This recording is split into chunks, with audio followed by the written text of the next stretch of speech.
47% of the people who will vote for the president no matter what.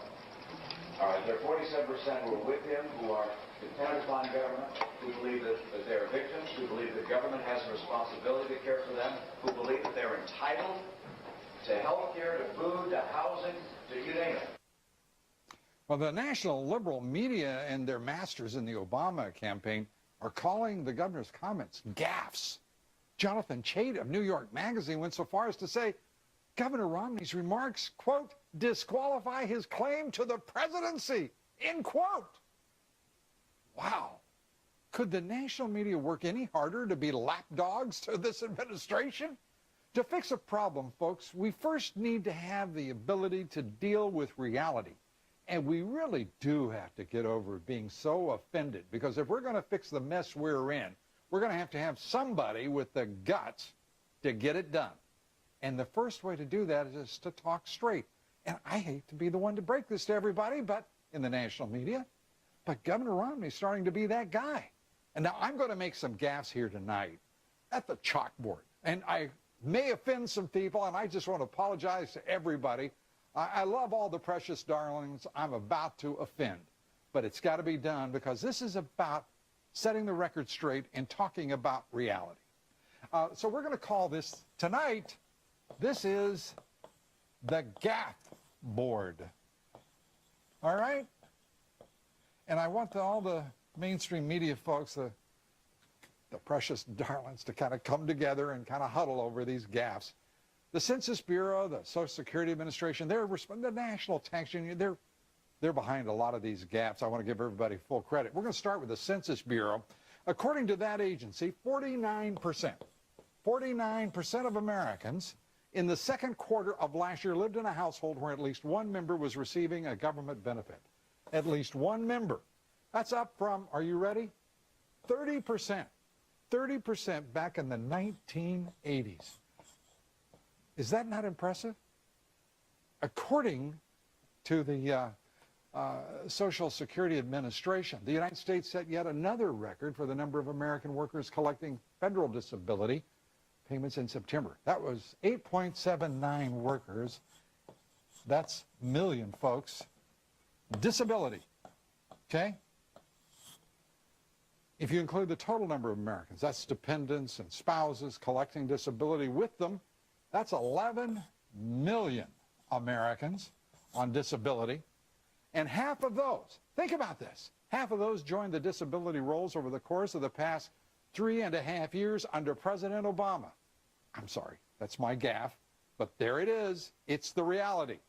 Meanwhile, 3 years after the recession officially ended, that is the end of the second quarter in 2009, 47 million people are on food stamps. Another 47 million. 47 million.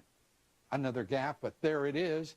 And I just can't imagine what holding a little phone camera, I suspect it was there, and bad audio and listening to Governor Romney talk about the fact that half of the folks aren't paying taxes is a big deal. Now this, by the way, doesn't mean everyone collecting benefits is an Obama supporter, as the governor clearly implied, but it's sure clear that if you don't pay income taxes, you're not going to be half as excited about Governor Romney's plan to cut income taxes. Welfare, entitlements, it's clear that many folks would likely vote for someone who would expand those entitlements and welfare rather than working to cut them. And yes, 46% of Americans, 46%, just to put the number, get the number absolutely correct as of this moment, 46% are paying no income tax at all. 47% was the figure for 2010.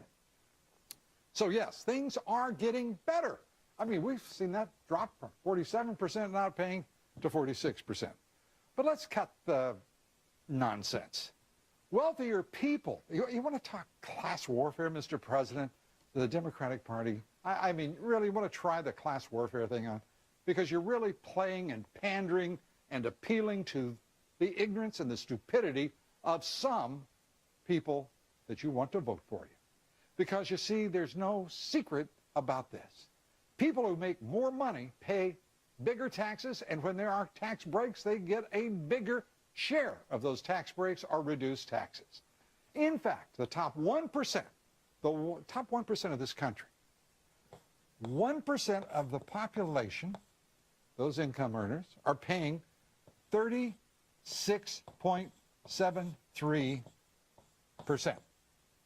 Is that fair, Mr. President? Because I know you're all about fairness, and I just wanted to get that out there and talk about it. I know it's a gaffe in some people's mind to talk about 1%, because they're very wealthy, paying over a third of the income taxes in the country. The top 5%, by the way, to all of my friends in the mainstream media, the top 5%, okay, are paying 58.66%. That's the top 5%. The bottom half, now let's get this thing adjusted. The bottom half are paying 2.25%.